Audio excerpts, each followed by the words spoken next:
So many times election season is also road construction season, and it's going to be challenging, it's going to be frustrating, but it's also the sign of progress. So I wanted to talk about two really big projects.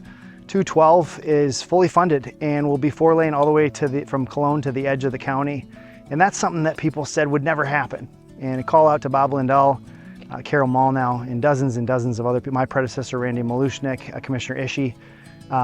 It was just a whole bunch of people working on it, funding from the local level, the state level, and the federal level, and we're getting it done.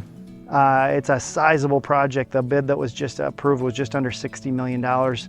If you include land acquisition and design work, it pushes up to about the equivalent of what a full year levy budget is from Carver County. And granted, we use other funding sources, but just puts it into perspective. So that opens up economic corridor for people to come, not only housing, but also commercial and industrial. And one of the challenges and concerns that I have that I've been working heavily on is Chaska has a very robust tax base. They have residential properties, they also have commercial and industrial in a very good mix, so that they don't overly burden homeowners.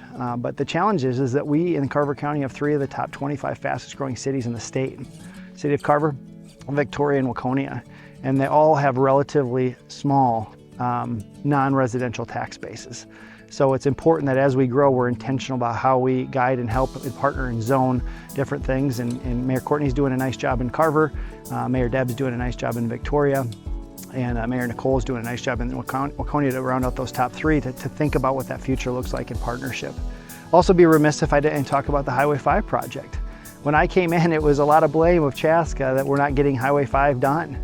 And keep in mind, it's a state road. It's not even on the state's priority list. If county doesn't take that over and do it, we're gonna have congestion for the next 25 years. And so, like any project, partnership makes it happen. So call out to Lyndon, who leads our public works.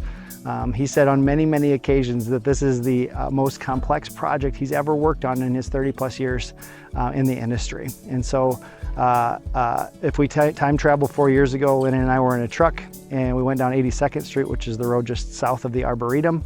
I said, this puppy needs to be paved. What are we gonna do? It needs to be a relief valve for Highway 5. And so I was apprised of that we had less than 10% funding, I think, at the time. We didn't really have a game plan or a plan forward. A lot of blame of Chaska, but Chaska wasn't supposed to develop the area down there until 2045 or 2050. So I said, what if we got a hold of the state? And so a call out to Greg Bowe, he carried the bill and got the first round through. Call out to House Rep Rame, she carried the bill and it got signed. And call out to Senator Coleman on the Senate side of the Minnesota State Senate. They got $10 million of funding to cover more or less the city's share of that road. And so that's in planning process, land acquisition, design work, negotiations with the Arboretum. When the 82nd Street is done, that'll free us up to do Highway 5. Same thing, less than 10% of the funding that was had. I think there was something like 18 different separate chunks of movement that we would have to do. And now we've got all but about 15% of the funding. We're ready to be substantially move that project along. And we might have closures, 4 or 5 closures versus 18 closures. That's huge when it comes to the businesses that are in downtown. We'll have a chance for people to get downtown. We'll have lesser interruption and we'll be able to go. So that'll go 4-lane from 41 all the way to the Dairy Queen. And so these are huge projects. These are just 2 of the big projects that are going. There's also little accoutrements that come with it. We've led the charge informally to identify the top 25 needed trail connections. And so we'll connect the trail between 82nd Street and Highway 5. That's been long overdue. A lot of people have given it a shot, and this is a perfect moment for us to partner together. In closing, these road construction projects can be super frustrating. And I was just at somebody's house. I think they had 15 people there. And we were talking about a pretty contentious roundabout that's going in. And there was a lot of sharing that was going on, a lot of interest and a lot of passion.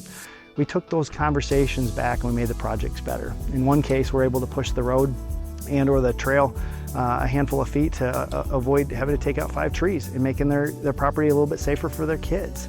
This is our job, and so if there's frustrations, it's best to contact myself or my peers within the district. And it'd be remiss if I didn't say the partnership with our public works and the effort that they put in. Our contractors, Bolton Menk is one of them that leads the charge. Mathewitz is one of the contractors.